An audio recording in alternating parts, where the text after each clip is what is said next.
მოგესალმებით ძვირფასო ტელემაყურებლებო, დღეს 4 შაბათია, საღამოს 8 საათი.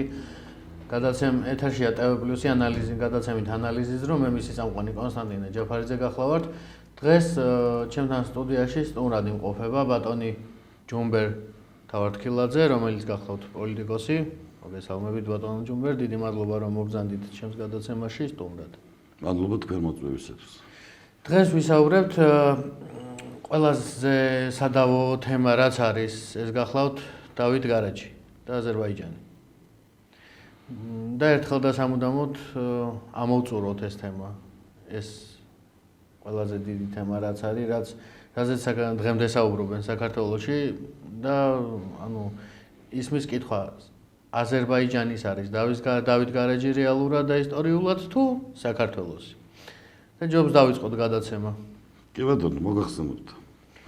ბატონო ჯუმბერ, რატომ გახდა დავით გარაჯის სამონასტრო კომპლექსი წლების განმავლობაში დავის საგანი?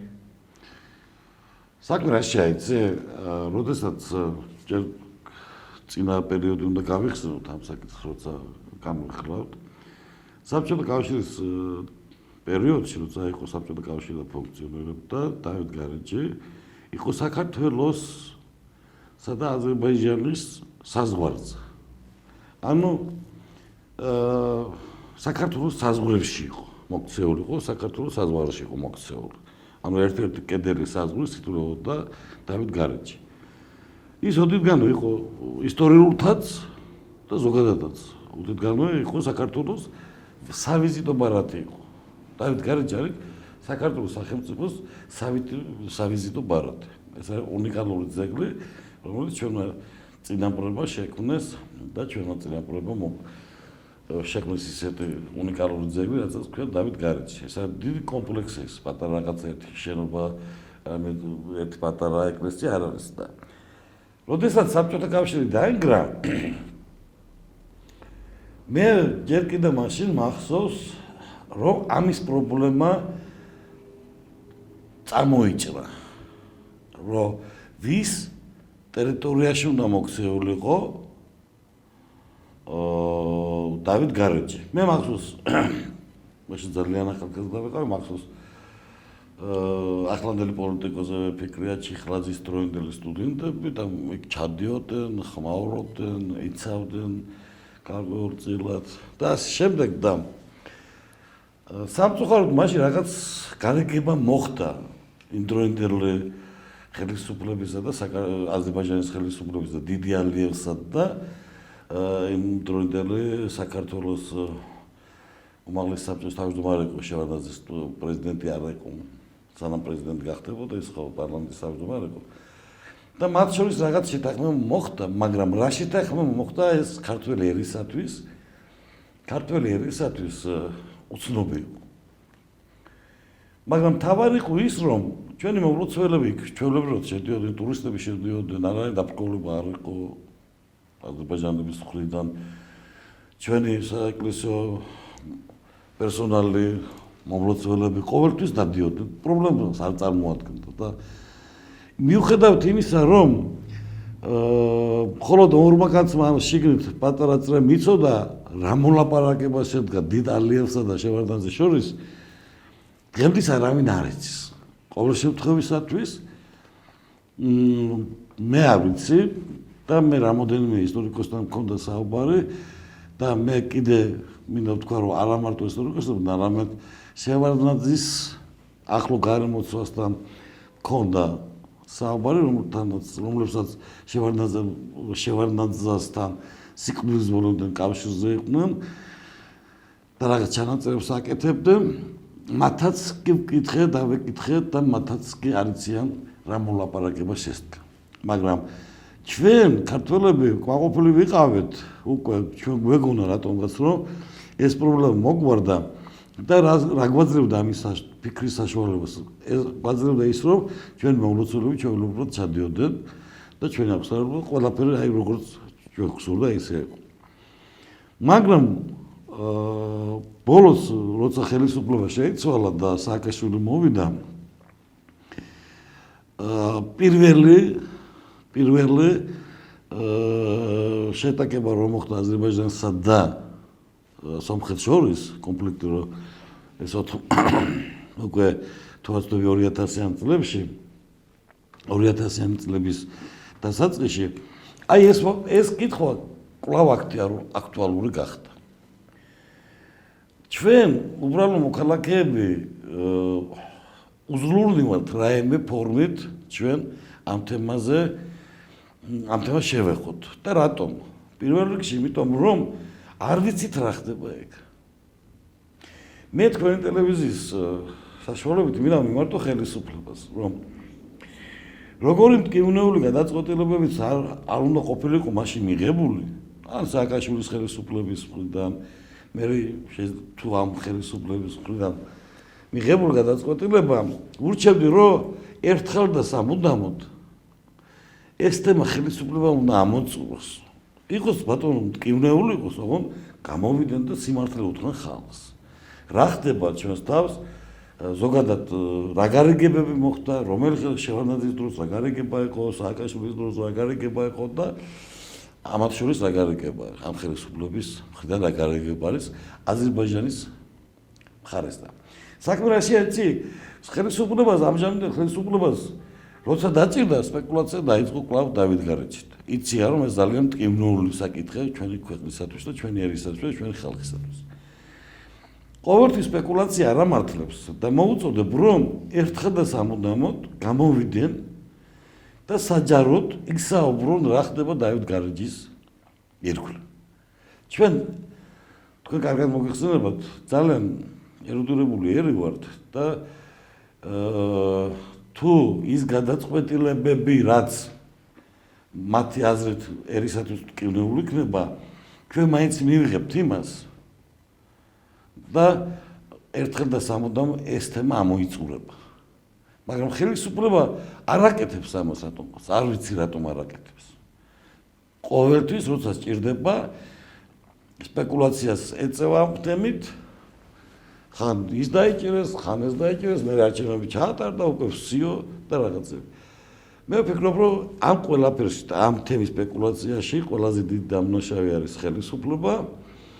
წინა ის ორი ხელისუფლება დამნაშავე იყო და რა თქმა უნდა ეხლანდელი ხელისუფლება დამნაშავეა ამ დავით გარეჯის თემის სპეკულაციით. კიდევ ერთხელ მინდა მოუწოდო მეგობრებო, მოგიწოდებთ ერთხელ და სამუდამოდ გამოდით, თქვით, ვის ეკუთვნის დავით გარეჯი, რომელი ხელისუფლების მხრიდან მოხდა მისი გადაცემა ან გამოამზავრეთ, რომელი ხელისუფლების დროს რა გარიგება მოხდა აზერბაიჯანის ხელისუფლებასთან და ამით დასრულდება ამ თემის, ამ მტკივნეული თემის სპეკულაცია ერშიც და ხალხშიც. ჩემო ბატონო, რა მინდა რომ გითხოთ. ეს თქვენი აზრით ისტორიული დავაა ეს თემა თუ თანამედროვე პოლიტიკური თემა? თანამედროვე პოლიტიკური დავაა, რომ ისტორიულად ყველა მიცით რომ დავით გარეჯი საქართველოს კუთვნილებაა. მე თავში აღვნიშნე რომ დავით გარეჯი არის ჩვენი სავიზიტო ბარათი, ქვეყნის სავიზიტო ბარათია. ეს არის პოლიტიკური დავა, ბრო, ისტორიული დავა, როგორ შეიძლება იყოს ეს? დავით გარეჯი რომელ წელს რომელ საუკუნეში აზერბაიჯანი რომელ საუკუნეში ჩამოყალიბდა? აზერბაიჯანი ჩამოყალიბდა როგორც სახელმწიფო ლენინმა ჩამოყალიბდა 19 წელს. სად იყო მაშინ აზერბაიჯანი? ან რა ტერიტორია სახელმწიფო არ იყო და როგორ იქნებოდა აზერბაიჯანის ტერიტორია? ეს ისტორიული დავა, ეს არის პოლიტიკური დავა. ანუ პოლიტიკური თამაში. რა თქმა უნდა, როგორ შეიძლება აზერბაიჯანს როგორც ერთი საუკუნე არ აუთავებია, კი, ერთი საუკუნის ისტორია სახელმწიფოებრივი, მეტი კი არ აქვს.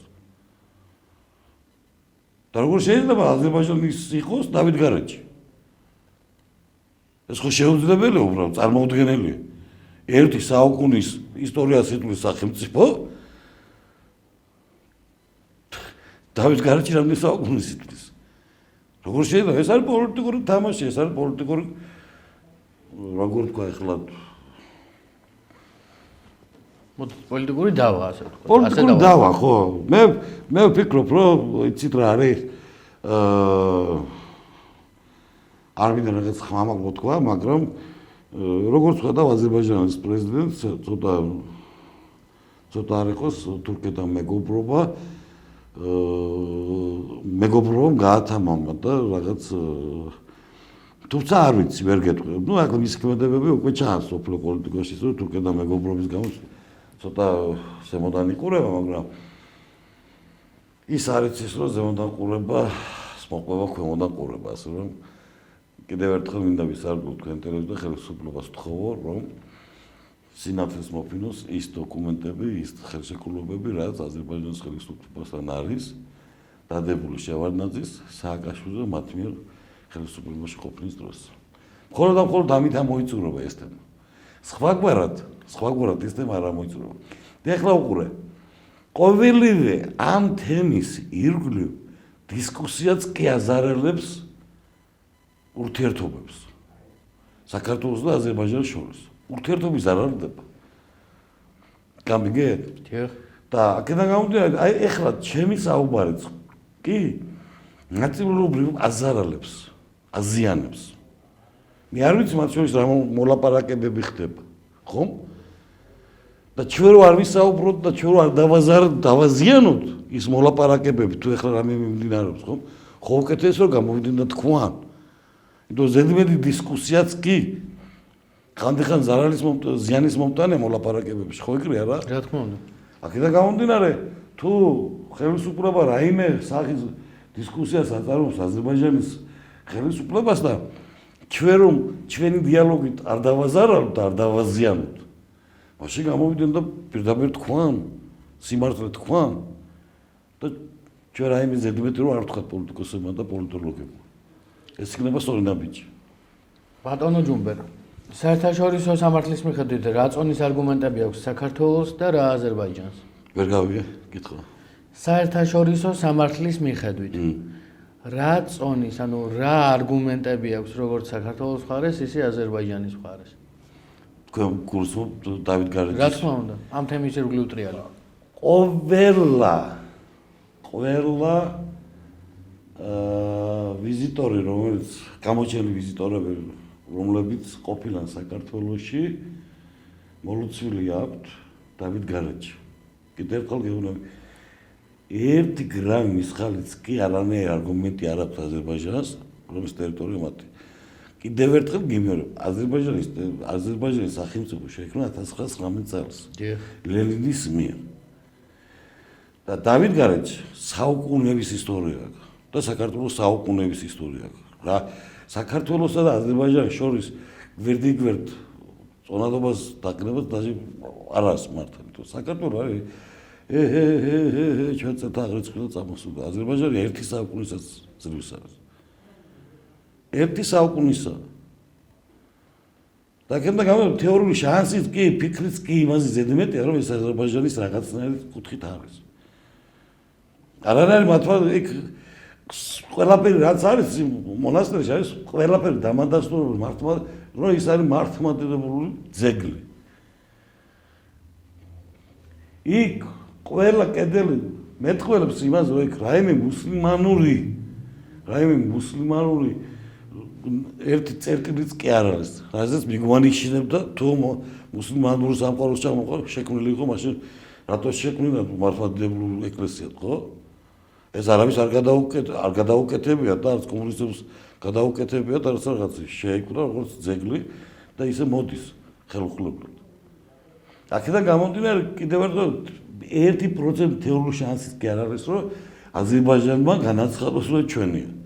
მაგრამ ხო იცი უსვინდელსობას ვარი არა აქვს და იმიტომ გითხარ, რომ აზერბაიჯანის პრეზიდენტისა და თურქეთის რესპუბლიკის მეგობრობა ცოტა ბატონალიოს პეპლები აუფლნა. არ მეშინდება ამ სიტყვის თქმას. ბატონო ჯუმბერ, მოდით პოლიტიკურ და დიპლომატიურ ნაწილზე გადავიდეთ. რატომ ვერ ხერხდება ამ საკითხის გადაწყვეტა უკვე 10 წლეულებია, ისევ დავით გარეჯის თემაზე ვსაუბრობ. ხო, ეს რთული საკითხია. ეხლა საქმე რა შეიცი? მაინც მივდივართ იმასთან, რომ ყველა ხელისუფლება უსუსური აღმოჩნდა ამ თემის ირგვლივ. მე ვერ შევაფასებ, ვიცი რატო? იმიტომ რომ კიდევ ერთხელ ვიმეორებ, იმდენად გასაიდუმლებული აქვს ყველა ხელისუფლებას ეს თემა, რომ მის ირგვლივ რა ტრიალებს, იმდენად გასაიდუმლებულია, რომ მართლა ვერ შეაფასებს ამას. უბრალოდ ჩვენ ხომ არჩეულობას ვერ დავეწყებთ. ჩვენ რაიმე ხელმოსაკიდი არ აგვაქვს, ხელისუფლება არ გვაძლევს იმის საშუალებას, რომ ჩვენ ავწონოთ, დავწონოთ ეს ყველაფერი. იმდენად გასაიდუმლებულია, რომ გულწრფელად გეუბნები, არ ვიცი, რატომ ვერ ხერხდება. ის რომ უსუსური ხელისუფლებები ყავდა დღემდღის მესმის, კი ბატონო, არის. ნუ ახლა აზერბაიჯანის ხან გაზევარ დამოკიდებული ხან რაღაცას ხან, მაგრამ მე მირჩევნია ბალონებით ვირბინო და შევინარჩუნო დავით გარეჯი.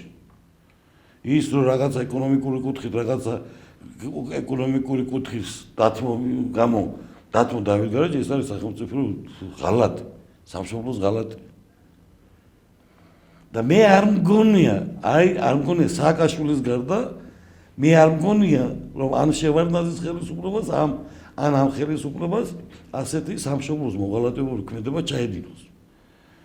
და თუ ის რაც მორალური ჭორებით ვრცელდება, რომ სააკაშვილის ხელისუფლების დროს გაიყიდა, ნუ სააკაშვილი ციხეში კი აღარ უნდა იჯდეს, მაშინ ის უნდა ლინჩისტების გასამართლოს საზოგადოება. მაგრამ კიდევ მოვდივარ დღევანდელ ხელისუფლებაზე, გამოვიდნენ და თქვან, რა ხდება ამ თემის ირგვლივ. ნუ თუ ასე რთულია, რომ ხელისუფლება გამოვიდეს და სიმართლე თქვას. არა, ეს თემა რომ მათ პერიოდს არ ემთხვევა და მათი ხელისუფლების მოსვლის დროს მოსვამდნენ იყო ეს პრობლემა, ჩვენ ხომ ყველამ კარგად ვიცით. მაგრამ თუნდაც რაღაცა დოზით თვითონაც დააზიანეს ეს რაღაც მოლაპარაკებებს, მაინც სიმართლის თქმა ჯობია საზოგადოებისათვის. ეს უნდა უთხრა სიმართლე. მე ყველა გადაცემაში მოუწოდებთ ხელისუფლებას, რომ თუ გინდა რომ ძლიერი ნიყოთ, თქვენი პარტნიორი უნდა გაიხადოთ ქართველი ხალხი. ნუ ეძებთ პარტნიორებს გერმანიაში, ამერიკაში არა, პირველ რიგში თქვენი ამომრჩეველი უნდა გაიხადო პარტნიორად. როცა შენ გაიხდი შენს ერს ხალხს პარტნიორად, შენ ვერანაირ ძალა ვერ მოგერევა. ღარიბაშვილის პრემიერად რომ დაბრუნდა მეორე, თუ დაბრუნდა იმ კაცმა მინდა დავადასტურო ჩემი დიდი პატივისცემა მის მიმართ.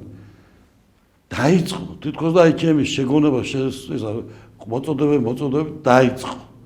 და ბოლოს კულმინაციით მივიდა კობახის გაპრემიერებას და რა მივიღეთ? მათ მართლაც გაიხადეს პარტნიორად ქართველი ერი, მთელი სოფლიო წინააღმდეგია ჩვენ ხელისუფლების, მაგრამ რა? ვერაფერი ვერ შეძლეს იმათ, იცი რატო? იმიტომ ერში კონსულტაცია ერი შეკრილია და ერი უკვე ხელისუფლების თანამებრძოლი გახდა. ერია უკვე ამ ხელისუფლების პარტნიორი უკვე. იმიტომ ვერაფერი ვერ მოუგო. იმიტომ არიან ასე ამაყადა, მიხარია რომ არიან ასე ამაყადა. მიუხედავად ამისა გამოდიდა თქვი ბატონო, რომ აი დაასრულეს სპეკულაცია ამ დავით გარეჯის ირგვლივ. ხალხი ცოდვა, ერით დაიღალა. და ხშირ შემთხვევაში ხშირად ასეთი თემების სპეკულაცია მე უბრუნდება ხელისუფლება ძალიან ცუდად. და მე არ მინდა რომ ეს თემა მათ უკან დაუბრუნდეთ ცუდად. მე შეიძლება არა ვარ ამათი არც ადვოკატი ვარ, შეიძლება კი არა ადვოკატი ნამდვილად არა ვარ, მაგრამ არც ამათ ტაშის დამკვლელი ვარ. მაგრამ არჩევნებზე რომ ამათ ხმას ვაზრებ, ესეც იძულებული ვარ, იმიტომ რომ ეს სხვა ნორმალურ ხალხს ვერ ხედავ სადმე. მე არა მაქვს არჩევნებში არჩევანის უფლება არ მაქვს. გინდა არ გინდა უნდა მივცე ოცნებას. რატომ იცით? უკეთესი ძალა არ არსებობს, მათზე უკეთესი. და მათი პრობლემაც ეს არის. ამ ხელისუფლების პრობლემაც მე არის, რომ ხალხს არჩევნის საშუალება არ აქვს. ან უნდა გადახაზო ყველა, ან უნდა გადახაზო ის არის ის მიცე ხმა ოცნებას, იცი რატო? ღმერთო დაიფარო ნაციონალური ხელისუფლებაში კვლავ. სხვა პოლიტიკური ძალა არ გამოჩნდა საქართველოში ახლა. ეხლა იმას ხალხის ძალას და რაღაცა მანუ ჩამოაყალიბეს კაკაბაძე რაღაც ახლა ის რომ ოპოზიცია არ არის ამაშური არის. ნუ ხარ შეგვაკლია თვალებს ნაცარს. ბატონო ჯუმბერ, ზუსტად მთავრობასთან დაკავშირებით მინდა დღევანდელ მთავრობასთან დაკავშირებით კითხვა დაგისვათ, იმიტომ რომ 2 წუთის წინ ზუსტად ამ თემაზე გქონდა საუბარი ამ განხრით. და კითხვაც ასევე შემდეგში მდგომარეობს. რა როლი აქვს ქართულ ხელისუფლებას დავით გარეჯის საქმეზე? აკეთებს საკმარისკი? ვერ გეტყვით, კვლავ მივდივართ იქ, გასაიდუმლებულია. იმდენად ჩაკეტილია ეს თემა, რომ მე ვერ გეტყვი, მაგაზე პასუხი ნამდვილად არ ამბობ. იმიტომ რომ საჯაროდ ამაზე დისკუსია არ მიდის, ხელისუფლებას დუმს, მათ როცა უნდა წამოწევენ ამ თემას, ვიღაცას დაიჭერენ, მე სასამართლო გაანთავისუფლებს. არა, მე ამ კითხვაზე მე პასუხი ნამდვილად არ მაქვს, რას აკეთებს, რას არ აკეთებს. დავით გარეჯის ირგვლივ მე ნამდვილად არ მაქვს ამაზე პასუხი, მაგრამ ის რომ ამ თემის ირგვლივ რაღაცა დაინტერესებული ძალიან დიდად, მე ვფიქრობ, რომ ამ თემას საჩვენოდ მოაგვარებდნენ. მე ვფიქრობ, სათანადო ძალღონეს არ ხმარობენ ამ თემის ირგვლივ. არა, როგორ აი სწორად რა გიხსნით, იცი? რატომაც მათთვის როგორც წესი ეს მეორე ხარისხოვანი თემაა. მეორე ხარისხოვანი თემაა. და მსოფლიოში მიმდინარე მოვლენებიდან გამომდინარე, მაგრამ მსოფლიოში მიმდინარე მოვლენები ყველაფერი იყო მშვიდად, მაგრამ ამ თემის ირგვლივ მაინც ინერტულად იყო რაღაცები, მაგრამ რაც თავარი მაინც გასაიდუმლებულია. მეგობრებო, იმდენად გასაიდუმლებულია, რომ არავინ არაფერი არ იცის ამ თემის ირგვლივ. ერთი ვიცით, რომ ხელისუფლება ჩვენს მოვლოცველებს იქ. მეორედ ვიცით ის რაღაცა აზერბაიჯანის პრეზიდენტი წაიყუყუნებს რაღაცას. რომ გზა უნდა გავიყვანო, ის უნდა არც არაფერი არ გaqავს და ჩვენი მხარიდან დუმილია, აი წყალი აქვს ჩაგუბებული პირში. რატომ რისიეშინიათ თქვენი აზრით? აი ეს არ კითხვა. ამ ხელისუფლებას ეს არ უნდა ეშინოდეს. იმიტომ ამ ხელისუფლებაში მოსვლამდე, ამათ ხელისუფლებაში მოსვლამდე იყო ეს პრობლემა. ეს პრობლემა სანამ ესენი მოვიდოდნენ 2008 წლის მერე, 2008 წლამდე ის იყო ეს. ეს პრობლემა 2005 წლიდან დაიწყო. თუ არ ვცდები, ხო, 2005-დან 2006-დან დაიწყო. პირველი აი კონფლიქტი რომ მოხდა სომხეთსა და აზერბაიჯანს შორის. მაგრამ მე მახსოვს სააკაშვილის ფრაზები, რომ ჩვენი მეგობარი ქვეყანაა, მათ სიმაღლები სჭირდებოდა და ის რომ თავ მე გადავეციო. ეს მახსოვს მე პირადად მოვისმინე მისგან.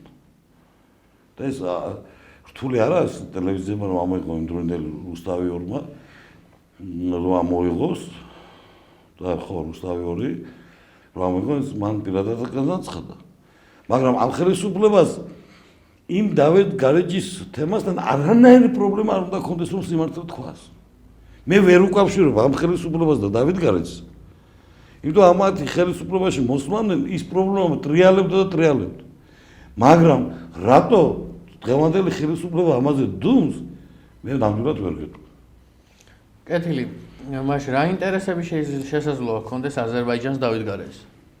კიდევ ერთხელ დავით გარეჯს კიდევ ერთხელ ვიმეორებ, რომ დავით გარეჯი არის გეუბნები აი როგორ გითხრა, როგორც იტალიაში ვატიკანი. ისეთი ისტორიული მნიშვნელობის ძეგლია. აი იტალიაში ხო სახელმწიფოს სახელმწიფო დავით გარეჯი საქართველოს სახელმწიფოა. ის კომპლექსი არის სახელმწიფოს სახელმწიფო. ეს არის უნიკალური ძეგლი და რა თქმა უნდა აზერბაიჯანს ამის ოცნებაც შეიძლება ქონდეთ, რომ რაღაცა იცით რამდენი ტურისტი ჩადიოდა საქართველოში ისა უცხოური დავით გარეჯში? ტევა არ იყო. უცხოეთიდან ჩამოდიოდნენ და იქ ლოცულობდნენ. მოილოცავდნენ ხოლმე. უზარმაზარ ნაკადი იყო ტურისტების. უშუალოდ დავით გარეჯში რო ჩასულიყო და ენახათ. და ბუნებრივია აზერბაიჯანი, ნუ არ ვიცი ახლა აზერბაიჯანი ტერიტორიულად ვისაც არ უნდა ეკუთვნოდეს დავით გარეჯი. დავით გარეჯი არის მაინც საქართველოს საკუთრება და საქართველოს ისტორია, საქართველოს ავიზიტო ბარათი. ეს ვისაც არ უნდა მიისაკუთრო სოფლო იცის რომ ეს არის საქართველოს ტერიტორია, საქართველოს ძეგლი, საქართველოს სახე და ჩვენი წინაპრების ის უძლიერესი ბრძოლის უნარიანობა დასტურია ის დავით გარეჯი. ასე რომ მე არ ვიცი რა როგორ იქნება, მაგრამ ვის ტერიტორიაზეც ქაღალდზე არ უნდა აღნიშნონ დავით გარეჯი არის საქართველოს სული და გული. დავით გარეჯი არის საქართველო. ბატონო ჯუმბერ, ერთ კითხვას დაგისმევთ ახლა. გახსოვთ ალბათ ის თემა, რომელიც ფიგურირებდა რამოდენიმე წლის წინ თბილისსა და საქართველოში. ივერი მელაშვილმა გახსოვთ ალბათ, რომ რუკები გააყალბა. აი, რაში დასჭირდა ამ ადამიანს ეს ყოველივე თქვენი აზრით? რომ გაეყალბებია საქართველოს ისტორიული რუკები. ეხლა უყურებთ. ესეც არ ვიცი ზუსტად. ერთ თქواس ხელისუფლება სპეკულაცია ატეხა და მე მიჩქმანა. არ ვიცით ივერი მელაშვილმა გააყალბა თუ არ გააყალბა, ეს ჩვენ არ ვიცით. კი ხელისუფლებამ თქვა, მაგრამ ხელისუფლებამ ბევრი რამე თქვა, ხო? სანამ მტკიცებულობა არ არის, ამ შემთხვევაში მე ვერ ვიტყვი რომ გააყალბა თუ არ გააყალბა. მაგრამ ივერი მელაშვილმა და იმ ქალბატონმა თუ რაიმე ჩაიდინეს, ამ საწინააღმდეგო ის იყო სააკაშვილის დავალება. თვითონ პიროვნულად ისინი ასეთ ნაბიჯს ვერ გადადგა. თვითნებურად ვერ გადადგა. ვერ. ეს იქნებოდა 100% დარწმუნებული მიხეილ სააკაშვილის ბრძანება. თორემ არა. მეგობრებო, რომ სამშობლოს ღალატის ნიშნების ჩადენა მაგ ხალხს არ შეეძლოთ. თან ერთი ის ქალბატონი თვალწინები არაქართველია და მაგაზე მთელი შეექმნებოდა ხო ეგრეა? დიახ, რა თქმა უნდა. და რა თქმა უნდა, ასეთ რაღაცაზე ვერ წავიდოდა და თუ რაღაცა გადაცნობები იყო, ეს იყო მიხეილ სააკაშვილის დავალება. ამას 100%-იან გეუბნები. მიუხედავად მე ვერცეს ვერ ვიცნობ, ვერც ბატონი ვერც ვერ ვიცნობ, მაგრამ რატომ არის გარეთ? კითხავს გისურვებთ, რატომ არის გარეთ? იმიტომ რომ ჩემი აზრით ვერ დაუმტკიცეს ეს ამ საქმეას უკვე. და იმიტომ მე ვერ ვიტყვი მან გააყალბა თუ არ გააყალბა და თუ რამე გადაცნობა გქონდათ ამ შემთხვევაში სააკაშვილის დავალება ექნებოდა. კარგით, მაშ ახლა სხვაგვარად დაგისვავთ კითხვას. კი ბატონო, მზადეთ. დავით გარეჯის საქმესთან დაკავშირებით ვინ უფრო აგებს პასუხს, წინა ხელისუფლება თუ დღევანდელი? წინა რა თქმა უნდა. წინა ხელისუფლება. ამ ყველაფერში არის წინა ორი ხელისუფლება დამნაშავე, შევარდნაძის ხელისუფლება და სააკაშვილის, თუმცა სააკაშვილის შევარდნაძის ხელისუფლება ერთი და იგივე. დიახ, ამით მოუწოდოთ. ხო, ანუ და ასე რომ შემიძლია თქვა, რომ კიდევ ერთხელ ვიმეორებ ამ ხელისუფლებას ამ დავით გარეჯთან არანაირი კავშირი არ აქვს და რატო მალავენ სიმართლეს მაინც ვერ გავიგებ. ალბათ ზევიდან, ასე ვთქვა, ზევიდან ვიღაცა არის. გამორიცხულია ახლა ზევიდან. მოიცა რა, ზევიდან იმაზე მეტი ზაწოლა ქონდათ, რომ მეორე ფრონტი გაგვეხსნა, მაგრამ არ გადადგეს ეს ნაბიჯი, ხო? დიახ. იმიტომ რომ ეს საწინააღმდეგო და ის რაც ახლა საუბრობთ, ისიც ეს საწინააღმდეგოა, ხო? დავით გარეჯი დაკარგო პატარა საქმე არა. რაკეთა გამომდინარე, მე ღრმათა ვარ დარწმუნებული ამ ხელისუფლებას ამ დავით გარეჯის საქმესთან არანაირი კავშირი არ აქვს. მაგრამ სიმართლეს zato არ ამბობენ, ეს არის ჩემთვის გაუგებარი. და რაც შეეხება თქვენს კითხვას დასრულს გეუბნებით, რომ წინა ხელისუფლების პასუხისმგებლობა ის პრობლემა, რა პრობლემის წინაშე ჩვენ ახლა ვსაუბრობთ. და ამ თემაზე ვფიქრობ, რომ მიხეილ სააკაშვილს დაუნძიმდება. რა თქმა უნდა. და იმედია სასამართლო, ასე ვთქვათ, სასამართლოს ექნება დისკუსია ამ თემასთან დაკავშირებით სააკაშვილის. კარგი იქნება და მე ვფიქრობ, რომ თუ იქნება ამ თემაზე დაკითხული მიხეილ სააკაშვილი, ეს სასამართლო პროცესი უნდა იყოს ღია. რა თქმა უნდა, იმიტომ რომ სააკაშვილი ბევრ რამეს და ასე ვთქვათ დაპყრობს. ხო. ამიტომ კიდევ ერთხელ მინდა მოვაწოდოთ ხელისუფლებას, რომ თუ ასეთი რამე იქნება, გთხოვთ რომ სასამართლო პროცესი გახსნათ, არა დამსწრეთ, უბრალოდ ტელევიზიებისთვის გახსნით და ტელევიზიებმა პირდაპირ გადასცენ, რომ თითოეულ მოქალაქემ შეძლოთ ყურება და მოსმენა იმისა, რაც განაცხადებს ამ თემის ირგვლივ ეგრეთ წოდებული პრეზიდენტი. ყოფილი პრეზიდენტი. ჩემი პრეზიდენტი არასოდეს არ ყოფილა. არის შემთხვევით. მადლობა. ბატონო ჯუმბერ, საზოგადოებრივ და კულტურულ ასპექტზე გადავიდეთ და შემდეგ უკვე გადაცემის ბოლო თემა იქნება. რა მნიშვნელობა აქვს დავით გარეჯს ქართული იდენტობისთვის? თავარი დავით გარეჯი ქართველებისათვის. იტყვი დავით გარეჯი გულისხმობ ქართველობას, იტყვი ქართველობას გულისხმობ გარეჯს, დავით გარეჯს. ეს ორივე განუყოფელი ნაწილია. ეს განუყოფელი ნაწილია კიდევ ერთხელ ვიმეორებ, დავით გარეჯი ეს არის ჩვენი სახე. ეს არის აი ამბობ ქართულს, გულისხმობ დავით გარეჯს, როცა ამბობ დავით გარეჯს, გულისხმობ ქართულს. განუყოფელი ნაწილია. საქართველოს დავით გარეჯი არის განუყოფელი, კიდევ ერთხელ გეუბნები, აი როგორც აი მამა ისა შვილი ისა 20 შეწვარო იყო მამის სახელით რომ იყო, ხო? მაგალითად ჯუმბერ აზოროვიჩი. მე მაგალითად ხო ჯუმბერ აზორიძე, ხო? დიახ. ოთ საქართველოს გარეჯისზე. გარეჯი საქართველოსზე. კარგია, კარგი მიგნებაა. ბატონო ჯუმბერ, უნდა იყოს თუ არა ეს ადგილი საერთაშორისო კულტურული მემკვიდრეობის დაცვის ქვეშ, მაგალითად იუნესკოს დაცვის. უნდა იყოს აქამდენაც უნდა ყოფილიყო, მაგრამ მე ვფიქრობ, რომ რადგან დავის საკითხი, ამიტომაც იუნესკომ ან ხელისუფლებამ არიღონა ძალღონე, რომ იუნესკოს დაკვემის დაცვის ქვეშ ყოფილიყო, მაგრამ თავით გარეთ მაინც ქართველების დაცვა აქვს და ასე რა. თუმცა კარგი იქნება, რომ საერთაშორისო დაცვის ქვეშ იყოს, ეს კარგი იქნება, მაგრამ კიდევ ერთხელ გიმეორებ, როცა ერი გიცავს, იქ უკვე ოღონდ რა არის, თუ იუნესკო აიღებს, ამას უკვე საკმაოდ ძალიან დიდი რეკლამა იქნება სოფლიოში, სხვადასხვა კონტინენტებზე, დავით გარეჯის ძალიან დიდი რეკლამა იქნება, რაც ხელს შეუწყობს ტურიზმს. ამაზე რა თქმა უნდა მე წავა გადაცემები და ისეთი სილამაზეა იმას რომ ტელევიზიით ადამიანი ნახავს უცხოეთის მოქალაქე არაფრის გამო არა მაგრამ მის გამო დავით გარეჯში მოლოცვისათვის და დავით გარეჯის დასაფლავებლად აუცილებლად ჩამოვა და ასე ვთქვათ ნუ მარკა აწეული რა თქმა უნდა დავით გარეჯს მაგრამ უფრო აეწია რა თქმა უნდა არა მარკას კი არა იქ სადაც ცნობადობა არ აქვს, ხომ არის ახლა ქვეყნები რომ ცნობადობა არ აქვს. ხო, ეგ ვიგულისხმობ, სადაც ქვეყნებში არ აქვს ცნობადობა, იმ ქვეყნებში აიწევა. აიწევა, ცნობილი გახდება და რა თქმა უნდა იმას თუ ტელევიზიით ადამიანი ნახავს, კიდევ ერთხელ გიმეორებ, მომავალ წელს ის აუცილებლად ჩამოვა დავით გარეჯის სანახავად. ბატონო ჯუმბერ, როგორ აისახება დავით გარეჯის საკითხი ადგილობრივ მოსახლეობაზე და სასულიერო პირებზე? რომ დავკარგოთ? აი ეს მთლიანი საკითხია, ეს გაუგებრობა დავით გარეჯთან დაკავშირებით და თუნდაც ის რომ ნახევარი, აზერბაიჯანის ჯარები უკვე თითქმის იქ არიან. იცი რა არის, ეს ძალიან დიდი ტრამვა იქნება ერისათვის, ეკლესიისათვისაც და ქვეყნისათვის. მე ამის კომენტარს არ გავაკეთებ ერთი იმედით, რომ მე ეხლა არ მინდა რაღაცა ვინმე ჩავთვალოს რაღაცა, მაგრამ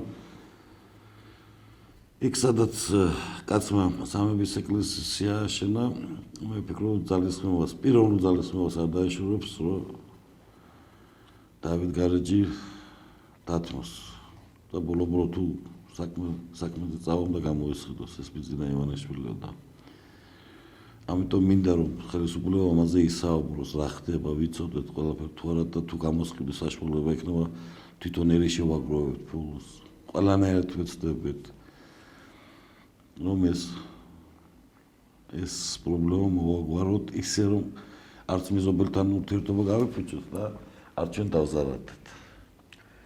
ბატონო ჯუმბერ, ვინ დგას რეალურად დავით გარეჯის დავის უკან? მხოლოდ ორი ქვეყანა თუ უფრო დიდი გეოპოლიტიკური ძალები? მე ვფიქრობ, მხოლოდ ორი ქვეყანა. ეს გეოგრაფიული ის აქ იცი რა არის თან არ არის ახლა ისეთი ტერიტორია რამე აბრეშუმის გზა გადიოდეს ან რაღაცები. არა ეს არის ორი ქვეყნის პოლიტიკური კინკლაობას ვიტყვი და არანაირი ძალები ამ თემის ირგვლივ ვერც იქნებიან. ვისაც ძალაუფლება აქვს სოფლიოში ისინი არ არიან მართლმადიდებლები და არ არიან მორწმუნეები, ხო? ლიბერალები რა ის მორწმუნეები არიან. და მას ბოდიში თქვენთან სულ არ აინტერესებს დავით გარეჯის ბედი. ლიბერალები არის მათთვის ღმერთი არ არსებობს და ასე. ეს არის აზერბაიჯანისა და საქართველოს პოლიტიკური თამაშები. იმედია რომ ეს პოლიტიკური თამაშები დამთავრდება მალე. და არ ვიცი ახლა დღესაც იყო ჩამოსული აზერბაიჯანის პრეზიდენტი, გულთბილად მიიღო საქართველოს მხარე. და იმედია რომ გქონდათ ალბათ საუბარი, მაგრამ კიდევ ერთხელ ვიმეორებ ისეა გასაიდუმლოებული ხელისუფლების მხრიდან რომ კაცო და კობახიძე რომ მოვიდა ყველა განკარგულება საჯარო ხდება გახადა საჯარო კი ძალიან დიდი მადლობა ამისათვის მაგრამ აგეკითხო ბატონო კობახიძე ბატონო პრემიერო თქო საჯარო გახადა ყველა მოლაპარაკებები ყველა ხელშეკრულება დავით გარეჯის ირგვლივ რაც შექმნილი და ხელმოწერილი შევარდნაძისა და სააკაშვილის ერთობლივ ხელისუფლებას. ერთხელ და სამუდამოდ ერში პანიკა დამთავრდება. იცით თქვენ რომ ეს თემა თითოეული მუსლიმისთვისაც კი მტკივნეულა დავით გარეჯი. და ნუ ყავთ ერი და ხალხი დეპრესიაში ამ თემის ირგვლივ. გახსენთ საჯარო გვახადეთ ეს თემა და გამოაქვეყნეთ სინათლეს მოფინეთ ის ხელშეკრულებები, რა ხელშეკრულების არსებობს იყო დადებული სააკაშვილისა და შევარდნაძის ერთობლივ ხელისუფლების მხრიდან. ბატონო ჯუმბერ, როგორ უნდა დაიცვას საქართველოს თავისი ისტორიული ადგილი, ტერიტორია, ისე რომ არ დააძაბოს ურთიერთობა აზერბაიჯანთან? დიპლომატიურად გზით. მადლობა ღმერთს, მე საკუთარი დიპლომატია წინ და წინ მიდის, თუ არ გავითვალისწინებთ ახლა რაც ამ არსებდგანმა პრეზიდენტმა ტრამპმა პრაქტიკულად დაანგრია მსოფლიო წესრიგი. მიუხედავად ამისა, დიპლომატია მაინც კარგად მუშაობს და მე ვფიქრობ, რომ მხოლოდ და მხოლოდ დიპლომატიური გზით, იმიტომ რომ დიპლომატიური გზა ეს იმდენად მომხიბვლელი და კარგია, რომ არ ზიანდება ურთიერთობები მეზობლებს შორის. და ჩვენ არ გვაქვს უფლება, რომ მეზობლებს შორის რაიმე ცუდი ურთიერთობა გქონდეს. ჩვენ ვართ ქართველები. ჩვენთან ყველაზე ძლიერ განვითარებული არის მეგობრობის ინსტიტუტი, ხო? სააკაშვილის ძალიან დიდი სურვილი ჰქონდა მოესწრო ეს ინსტიტუტი, ხო? და ჩაშვების ინსტიტუტი შემოეღო. მაგრამ სააკაშვილმაც კი ვერ შეძლო მეგობრობის ინსტიტუტს გააქმნას საქართველოში. აქედან გამომდინარე, ჩვენ ყველასთან მეგობრულად უნდა ვიყოთ. და რაც თუ სადავ აი ასეთ საკითხებია, რა თქმა უნდა დიპლომატიების მეშვეობით, დიპლომატიური გზით მე მესმის რომ დიპლომატიური მეშვეობით დროს მოითხოვს, ჯობია ის დრო დაუთმოთ და მივიღოთ შედეგი მხოლოდ და მხოლოდ დიპლომატიის გზით. იმიტომ რომ მოსახლეობის დაახლოებით 15% აზერბაიჯანელი ცხოვრობს საქართველოში. ისინი ჩვენი ძმები არიან და ჩვენი დები არიან. ისინი ეთნიკურად არიან აზერბაიჯანელი, მაგრამ ბევრ აზერბაიჯანელს ვიცნობ, რომელიც ქართულობას თავსდებენ, ხო ეგრეა რა. ამიტომ თუნდაც ჩვენი საქართველოს მოქალაქეები, რომლებიც აზერბაიჯანელი, იმათ საპატივცემლოდ მაინც დიპლომატია უკეთესია. და დიპლომატია ძალიან დიდი იარაღია. თქვენ ვიფიქროთ რომ რაღაცა დიპლომატიური გზით შეიძლება ისეთი საკითხები გადაწყვეტო, რასაც ვერ გადაწყვეტ ატომური ბომბით. და დიპლომატია იარაღია, ძალიან დიდი იარაღია და უშ უნდა გამოიყენოს საქართველოს. მარტო აზერბაიჯანთან, არამედ რუსეთთანაც უნდა გამოიყენოს. ეს ისეთი თემაა, იცით, რომ დიპლომატიის ალტერნატივა საქართველოსნაირ ქვეყნებს არ აქვს. არა ვარ ჩვენ დიდი ქვეყანა, არა ვართ ატომური შეიარაღებით აბსურდული და ასე შემდეგ. ესე და მეორეზე მე ვფიქრობ, რომ ქვეყნებს შორის ომი ეს არის ყველაზე ზნედაცემული ხალხის საქმე. და რა თქმა უნდა დიპლომატიით უნდა მოგვარდეს დავით გარეჯის საქმე. ყველა პრობლემატური საკითხი რაც წარმოიშვება ჩვენ მეზობლებს გულისხმობ სომხეთს, გულისხმობ აზერბაიჯანს, რუსეთს და თურქეთს, ვფიქრობ, რომ გასმაგებული დიპლომატიური ურთიერთობა უნდა გქონდეს. მაგალითად, თუ გერმანიაში ყავს მისია, მაგალითად 10 კაცი, აზერბაიჯანში უნდა ყავდეს 20-25, ყველა მიმართულებით, სომხეთში 20-25, თურქეთში 30-35, ყველა მიმართულებით, რომ ჩვენმა დიპლომატიურმა სამსახურებმა დიპლომატიური გზით ურთიერთობა, მეგობრობა ის ყველაფერი უზრუნველყონ ქვეყნებს შორის. და როცა ასეთი დიპლომატიური სამსახურები გიყოლება, ბუნებრივად დავით გარეჯიც ისე დიპლომატიური გზით მოგვარებადია, როგორც ბევრი სხვა რამ. კარგი, ძალიან დიდი მადლობა ბატონო ჯუმბერ გადაცემაში მობრძანებისთვის და მონაწილეობისთვის. დიდი მადლობა თქვენ ამ თემას დაუთმეთ ეთერი და მინდა ძალიან დიდი მადლობა გადაგიხადოთ ისეთი გულისხმიერი ერში დაგროვილი კითხვებისათვის, რაც დამისვით. მეორე ძალიან გამოცდილი ჟურნალისტი ასეთ ერისათვის საჭირო კითხვებს ვერ დასრულდა. ამიტომ სასიამოვნო კითხვებისათვის ძალიან დიდი მადლობა. ძალიან დიდი მადლობა. ჩვენ კი შევხვდებით ორშაბათს საღამოს 8-ზე ისევ ტელეპლუსის ეთერში. დროებით.